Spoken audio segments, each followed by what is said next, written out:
welcome to Pequeño Cerdo Capitalista. Today we have one of our very best guests in the YouTube channel ever. How are you, Mark Mobius? Thank you. From Franklin Templeton. He's a huge, really specialist on emerging markets. So today we wanted to ask you two little questions. The first one is, what would you suggest for emerging markets investors, like people from Mexico, from Colombia? What would you suggest for them? Well, I think the first thing, and that's true not only of investors in Mexico, but anywhere in the world, don't put all your eggs in one basket. Okay. In other words, don't invest only in your own country. Even though, of course, you trust your country, you're comfortable investing in your own country, you're better off diversifying into other countries. Okay. That's number one. Number two, look at the global situation and look at how important one area is to another. For example, emerging markets now represent about 30% of the world. So you should have at least 30% in emerging markets, which of course includes Mexico, but not only Mexico. It includes China, India, Brazil, many other countries. Of course. And well, right now we're having like a complicated year. So do you have any special suggestions regarding volatility, how to face it, how to survive it, or how to take advantage of it? The best thing is, of course, is to admit to yourself that things will be volatile going forward.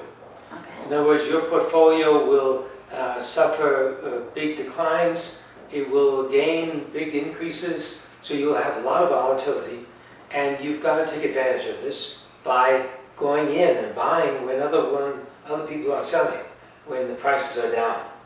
When you think the value is good, that's the time to be buying. Is there any way to understand when value is good? Because sometimes you can see a market that is going down, down, down, but you don't know if it's the right moment to buy. Well, it depends on what you're buying. For example, if you're buying a fund, which is a diversified amount of assets, then you have to look at the average value of that fund. Okay. What is the average price-earnings ratio?